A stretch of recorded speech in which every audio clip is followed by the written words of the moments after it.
long. And we are live, folks. Welcome to the Sit Down Standard, the podcast celebrating all the amazing things you can do while sitting, whether it's enjoying movies, watching television, or playing games. I'm one of your hosts, David Bray. I'm joined by my year-long cohort, Gerald Bales. It's been a year, David. It has. Whoa, and your voice is changing. Year older, if you know what I mean. Episode 52. 52, David. 52. 52 weeks in a year. I can't believe it. We didn't miss 1 week. There was times where we got close. Really to this close. thing. Okay. Well, at the end of this, due to creative differences. Yeah, you there's know, lots a of lot of backstage drama. You don't even know. You guys don't even know. We'll go over that at the end. I think we'll wrap up the podcast with that. But for sure. If you are listening to the audio version on one of those great services that we are on, like iTunes, SoundCloud, Google Play, all that Stitcher good stuff. Radio, you can always go to youtube.com/sitdownstandard and watch the video version. That's right. See our beautiful faces. Let's see if you remember what week was it that we went into video. Beautiful. When did we go to video? Do you I don't remember know. the week? No. Week 12, folks. Week 12. Did you look this up beforehand? No, but I remember all of this. Wow. It's like remembering the first. That's when we were like, there's this thing called YouTube. Yeah. Let's just get on that train. Exactly. All right. Well, let's start the show with what we start every week with. Oh, what you doing? Oh, what you doing? What you doing? Ba-da-da-da-da. Pa, pa, pa, pa.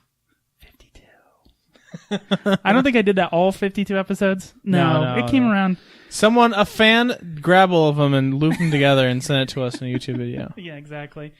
So, Gerald, what you doing? I haven't actually... You've been in California. Yeah, I've been in California this whole week, David, working. Hardly working, if you know what I mean. You know what I mean. No, really, it was a good time getting out of the house. If you don't know, I work from home, so getting out, seeing all my peeps in California. It's good to see them all.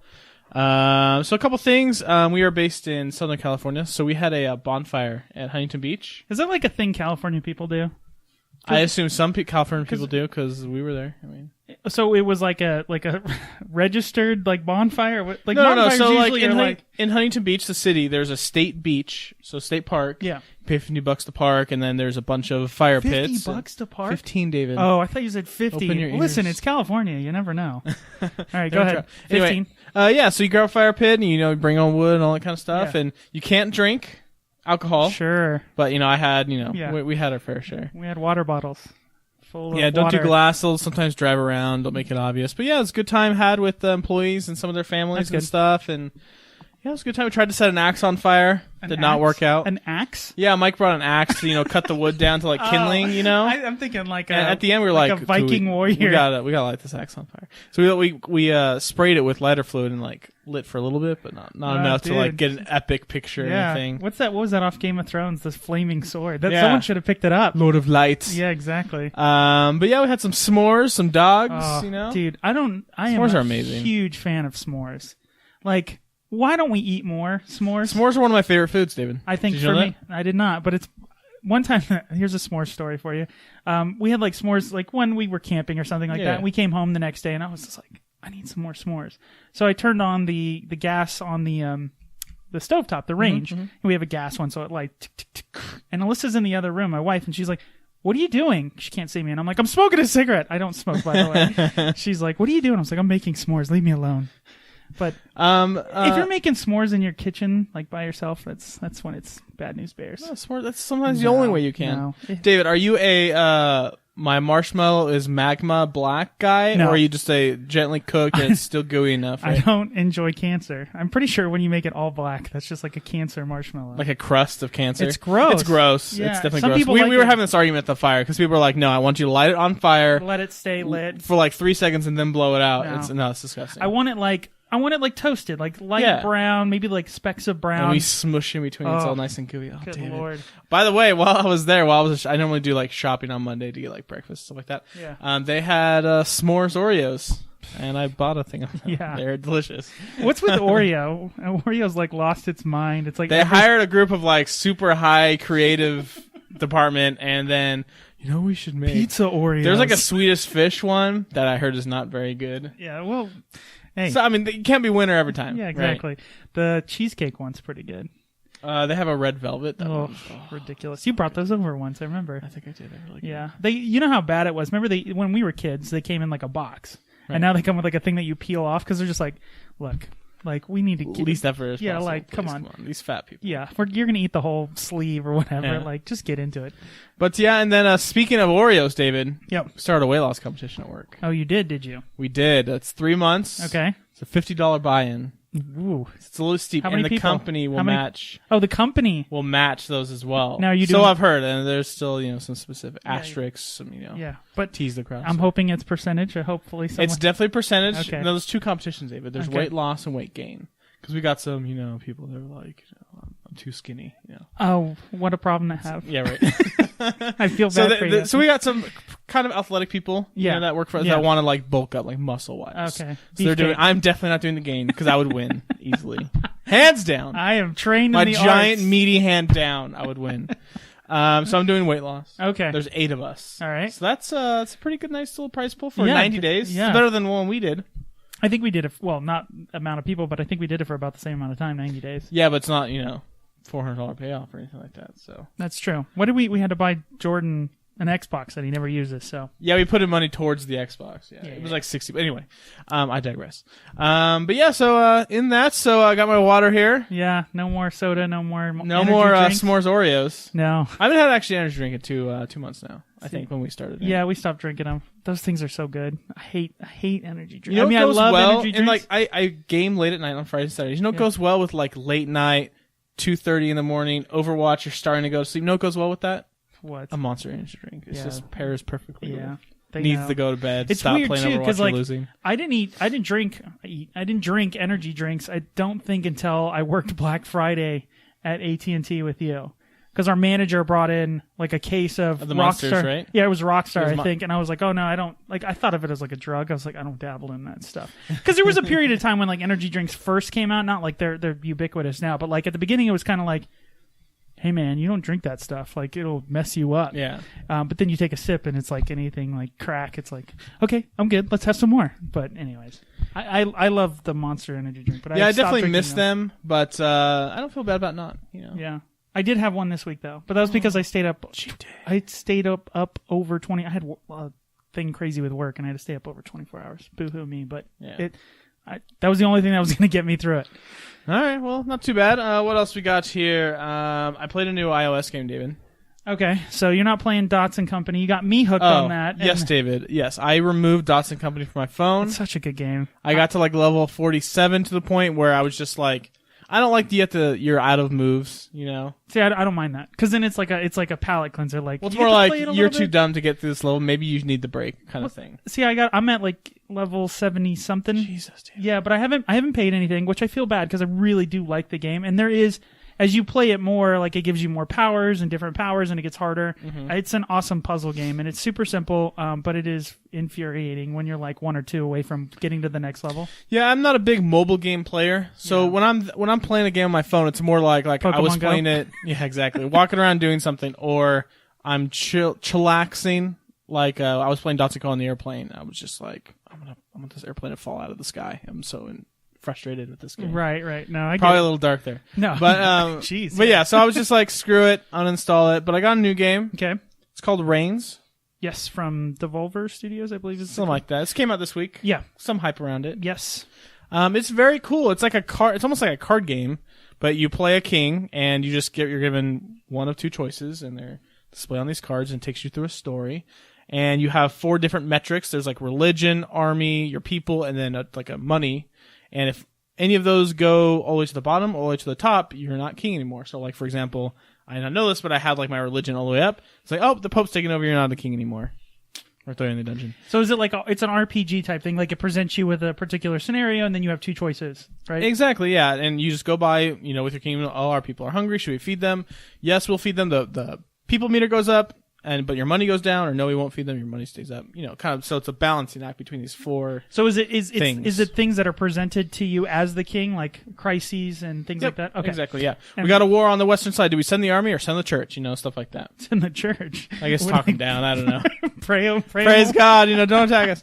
But it's very cool. I'm on like the 5th or 6th king. But it's cool because you get... What's so funny? It's just funny, just the idea of like priests running it. Never mind. It's just funny. With their staves. They always Power of Christ compels you. Exactly. Go ahead. But anyway, and it's cool because like there are some things that you get as a king where the effect will carry on in later generations. Right, because there's no like end game, right? Like once you die as king, the new king is you take the part of the new king. Is that okay? So it's this progression of like a roguelike game. Yeah, exactly. Right, and I played a game called, oh God, what was it called? I can't remember what it was called. Rogue Legacy. Oh, okay. Yeah, so like you were playing the son of the son of the son. Each time you died, like your heir would run into the castle hundreds of years later, or whatever, 50 years later, or whatever. Yeah. So it's cool. I like the idea of like it never ends, because that's smart for a mobile game. Because keep playing it. But you liked it so far. The graphics have like this like. It's almost like a card game, but it's very simple. It's $2.99 on the App Store. Yeah, I assume it's the same on Android. But yeah, it's good, simple, fun. I'm curious to see where this takes you. Just today. Just today. Just like an hour. But yeah, I'm interested to see where it goes. Let's see. Other thing, obviously I've been in California, so I have not played a lot of Overwatch, guys. Of course. Sorry, we're going to skip out on this weekly update. Yes, the second I got home last night when I got home from the flight, I played a little bit, and by a little bit, I mean until like 2 a.m. Yeah, we played a little bit today. We know. You that's still a good game. Still good. Yeah, duh. Still good. You still mix it? Are you playing any of the other characters or trying to mix games? it up? I'm trying to play as Zenyatta. He's the guy with like that floats with little balls around. Yeah. He can shoot the balls off. Yeah, trying to play more support hero. See, I don't like support heroes generally. Like, I don't like the idea of like I know people are good at it and people love it, and I'm probably gonna piss off a lot of people. But anybody who like just heals people, like that's boring. Like being the medic in a battle like sucks. No, but some people love that. I know, but I'm the same way. Like, I want to see that eliminations badge. I want to see how many eliminations I get, and you don't get a lot of some of the support heroes. And it is a vital part of the game, but I just don't enjoy it at all. Like, I understand the concept, and I can appreciate, because I've played as who's the angel chick? Mercy. I've played as her. I get it. It's cool when like someone you're helping clearly should have lost that encounter, and then you're the only reason they won it. You res at the very end. Right. But it's just I'm not shooting anybody, and this is a shooting game. I've just come across a couple times now where I've gone to a game and like, oh, no one's support, everyone's picking the same heroes, like attack that I would pick. So I got to pick one and kind of be good at them. So right, you're a little more flexible in games. No, I understand that too. Yeah, but why aren't you playing, David? Why don't you play Overwatch, please? I have been playing. I'm just not a multiplayer first-person shooter kind of guy. Like I see why that take game. It too seriously. Well, I think what I don't enjoy is it's one of those games that it was at a fever pitch, and I think it probably still is a lot higher. People playing it, but at a certain point, it becomes just the people who are good at it, and then it's no more fun. It's going to take me too long to get that good to enjoy the game again. There's moments of enjoyment, but by and large, it's David getting killed. Maybe you shouldn't suck, David. No, I agree. Try sucking less. Just keep playing. I agree. You're definitely going to come across a game where you just get steamrolled, and of course it's frustrating. It's like, God, man, there's like nothing we can do. Or you just got stuck on a crap team. What are you going to do? But you just keep playing, get better. I think it's just the base mechanics I don't enjoy enough to go through the necessary grind. There's nothing, because again, I'm not a huge multiplayer guy. That's why I think at least Halo, I can enjoy the characters and the arc of the story, and then that kind of blends into the arc. I get it. God, good job. Yeah, there we go. Pun not intended. You're an idiot. But yeah, play more. We should play it together. They should do a single player version. Once they bring that, I'll be on sure board. They will. Yeah, Gamescom I think it's next week, and there's supposed to be a big reveal from Blizzard. I thought Blizzard does its own con. They do. BlizzCon, and then but they show up to other things? Huh? They show up to other I didn't know that. But yeah, the big thing is safe for BlizzCon. Right. Anyway, last thing, David. For What You Doing? For What You Doing this week, because a new trailer came out this week. Yes. I wrote this down on mine, too. Well, I'm taking it. Okay, good. The new Rogue One trailer came out. Star Wars Rogue One trailer. Second trailer. This is the second trailer. Yeah, the first one, I guess, was more of a trailer than a tease. But yeah, so second trailer's out. What'd you think, Gerald? Man, it looks good. It looks so good. I will say, whoever's cutting their trailers for Disney in general, it's obviously probably different companies that do it. They're doing a good job.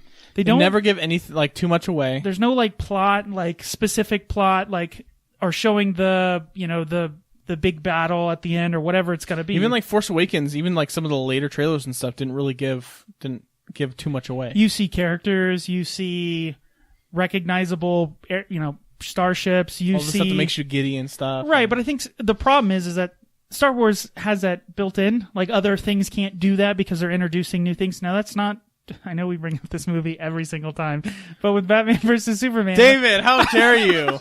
You bring this up every week, David. So do you. No, but that's a good juxtaposition because they have things that are recognizable, but then they overshoot. They don't need to show. Just show us characters, show us brief moments that aren't necessarily part of the main thread of the story. Maybe like a little side thing that goes on. Right. But Star Wars does also, because this is a prequel / sequel type thing that fits in this middle. It's inevitably going to be recognizable and it just looks so good. It keeps looking to me like a spy / war movie, which is like perfect. Yeah, we need definitely. that in the Star Wars universe. I hope that they don't have other characters that we know. I know Darth Vader. I was really hoping the guy that Diego Luna plays was Wedge or something. I was like, oh, that'd be so No, cool. I kind of want, like, the thing about Star Wars and just generally a lot of sci-fi movies that have this expansive universe is like the coincidence that everybody runs into everybody else. Right, in this big galaxy. And I don't enjoy that. Like, we don't build a universe. Do your own thing. And I also like, this is going to be a complete story, right? It's not Rogue One, and then Rogue One, 2. Yeah.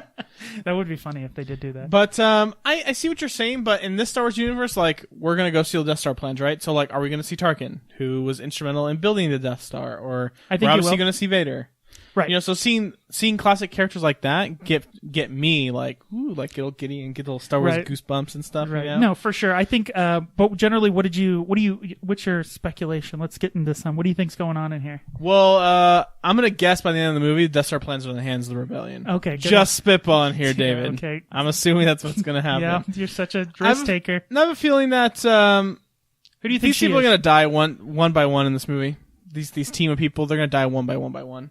Until it's her just grasping, here, Leia, take the flash drive, and then she dies. That's what I think is going to happen. A little USB flash drive. That's what I think is going to happen. Yeah, I could see that.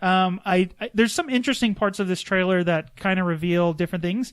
One particular thing I think is that she's playing double edge. She's doing both.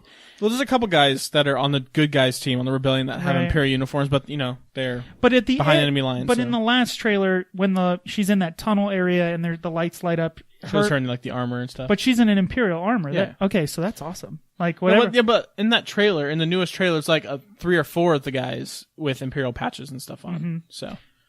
What'd you think of the Super Star Destroyer, or was it just a Star Destroyer? Just regular Star Destroyer above that planet. Which for a second I was like, okay, so is it in orbit or is it not in orbit? Because if it's the atmosphere, just chilling. It's just chilling in the atmosphere. Yeah. So like it has the ability to just hover. I guess I don't know. We'll find out, David. No, but it's just weird like that. Speaking of starships, this is the only thing that bugs me about like these new movies set before what we already know in Star Wars. They can't canon. look as nice, right? No, not that. But like we see these new ships introduced, right? Mm-hmm. There's like a new TIE fighter like glider thing. It's called the U-wing. No, that's the Rebel one. But okay. yeah, it's like that's a good example is the U-wing, right? Right. The ship that like, those engines kind of look like an X-wing, so it's more classic looking. Right, but then it goes like this and it goes like this. On YouTube, you'll know what I'm doing. Because remember we talked about doors that go like this? It goes like this, and then it goes like this when it gets into orbit. But like that, it's cool seeing new stuff, but it's like, this is a universe that in terms of time, that we've already know has passed. So it's like, if U-wings exist in this time, why didn't we see them in the original? You just gotta let it go. No, I know. It's just one of those nerd nitpicky things. No, I know, but that's the point. You just gotta, because here's the thing: if they didn't introduce anything new, we'd be like, oh, like. Or for example, if like, I was directing a movie and writing a Star Wars movie, you bet your ass I'm gonna put some cool new stuff in that looks like the old stuff, but is my own. Or cool like the thing. new Death Troopers and stuff. Like, oh, that armor looks so cool. Oh yeah, they're called. Are they called Death Troopers? I thought they were called Shadow Troopers. Maybe you're right. I think they're the black ones. The ones look in all super black. Cool. Yeah, they do. They look super cool. But They're like, in Star Wars Battlefront. That's why I know. Oh, really? Oh, okay. Yeah. So seeing all that stuff is really cool. Like the TIE fighter raising up as she's like racing. Oh, this looks so cool. It's cut really well. The characters look interesting. I like so far all the characters look like they kind of fit a particular arc. The half breath of Vader at the end. You're like, oh, that's enough. That's all I need. And he's just staring at something. Yeah, I don't care. Don't even care. He's looking at plans. It doesn't matter. It just shows the power of how. Because here's what's interesting. Do you think if Episode 7 wasn't Episode 7, meaning it was like just, let's say like less than 30% on Rotten Tomatoes, or just critically said, ugh, just bad, yeah. I don't know if you'd have this excitement. Like we were, I think everybody when the trailer for Episode 7 came out, people were optimistic, but also very like Yeah, I don't know. Maybe really? No, I was to some extent, because here's the deal: is like, when I saw the trailer for episode 1, I was like, bring it on. And I can go back and watch that trailer, and I'm like, bring it on. So trailers, like, we've gone over this. Trailers don't tell the whole story. Of course. And they can get you hyped and then, like just... Watch last week's episode, guys. You know what we're talking about. Right. But it's just, it feels like this is in good hands. Although, No, I felt... I don't know what you're talking about with Force Awakens. Like, I knew from the get-go, it's like, Lucas doesn't have his hands dabbling in it. We got... Bay JJ, I know. Well, you're a JJ fan, so you were. So I knew it was gonna be great. Now, is he doing anything involved? Is he just like EPing this Yeah, I movie? think he's just EPing, just like seeing the overarching universe, putting his little 2 cents notes on the script. Is it Kathleen Kennedy? Is she like the Kevin Feige of the start? She's like, I know what I get, final say, or like. Yep. See, I'm just and they casted the actor for the new Han Solo prequel. Yes. Which. If this one's good, I don't care. Do whatever you want. Like, I'm almost... Because I was kind of like, I don't need a Han Solo, but I'm like, doesn't matter. I don't know what I want. It's going to be like the Marvel movies where, like, everyone is a home run. Like, you can't go... Even, like, the quote-unquote crappy ones, like Thor, are, like, still kind of good, for what they are. Yeah, like, Dark World was okay. Yeah. But it wasn't, like, objectively terrible. No, like, no, exactly. It had funny parts, but it's all forgettable. It's like a C. Yeah, and I was talking about this to somebody at work, and it's just like, Marvel's, like, ever since Disney bought Marvel, home run, right? Ever since Disney bought Star Wars, and I know we've only had one movie come out of that new acquisition, but even like Rebels and all the stuff Rebels they're doing, is great. Like everything's great. Comics are great. Like whoever's because I'm confused on like, and also from a board game perspective, most of the board games actually, I think all of like the designer quote unquote board games that have come out that are Star Wars branded, fantastic. Yeah. Like care is given. It's not, and it's weird because I was thinking about this. I'll get to my Whatcha Doing. We'll talk about this a little bit more. But Disney used to like. Just pump stuff out. No, that's what I was about to say. Like every arm of their company, like Disney Animation with, Big Hero 6, Zootopia, Frozen, like they're on a home run. Marvel, every single movie is great. Star Wars, obviously, again, we've only got one, right, but everything just looks like coming up all Disney. It's crazy. Fire up that money printing. And then you see Warner Brothers and DC. Yeah, I know, crap, and then Sony knows. But there's other companies that have. It's just. How long does the success last? So there has to be a bump in the road. There has to be, and just odds tell you. I'm just wondering what it's going to be. Well, I think but I think also it's becoming so profitable. It's it's like Biggie said, "More money, more problems." You know what I mean? Like they're making so much money. Like there's got to be a point in which someone says, "I know what I'm doing. Listen to me," and creativity gets pushed aside in favor of what will make us the most money. But and the closest thing to that was like Ant-Man Age of Ultron, which arguably weren't the best movies in the whole MCU. Yeah, but they broke Josh Whedon. Yeah, exactly. And and you can kind of see the turmoil of that movie, but even then, like even Marvel at its worst is still better than No, but you keep so doing that, you won't get the best talent. Like you keep breaking directors like that. You're right, it's only a matter of time. And that's why, I'd be interested to see I think it's smart of them to do these. What do they call them? They're not called anthology. The Star Wars. What are they called? Trilogies. No. The anthology, like the separate pictures that aren't the main trilogy. The main. Oh, they're called anthology movies. Anthology movies. It's smart that they're doing that because then they can get actors or directors or producers or whoever to work on these films that don't necessarily have the Steven Spielberg, J.J. Abrams background. They trust, because it's a smaller movie. Like if you mess this one up, it's not going to destroy the main story. It's not even that. Like Gareth Edwards. I mean, he did indie monster movie, and then he did Godzilla, and then now this. Colin Trevorrow. They're getting these big directors now that aren't established names to kind of put their spin. Yeah, well, maybe that too. Yeah, but just put their own spin on these kind of things, so we're not seeing the same stale from the same director. I mean, I'm sure JJ would, if he directed all of them, they would be great. I'm sure. I mean? But it's nice seeing. He's made bad movies. Name one, David. I can't think of one right exactly. now. Exactly. I'm sure he's made exactly, one. David. One of the Mission Impossibles wasn't great. No, it was Mission Impossible 3, and it was excellent. Really? Yeah. I don't remember that movie. It's all forgettable. Yeah. After Whatever, Mission David. Impossible 2, John Woo. He killed it. The dove and the hair. Anyways. Kicking impossible. Yeah, that's all I got, David. What you doing? All right. I got a bunch of stuff I did this week, like a bunch of stuff. All right, bring it up. So, first thing I want to talk about was kind of earlier in the week. Me and Alyssa went and saw Pete's Dragon and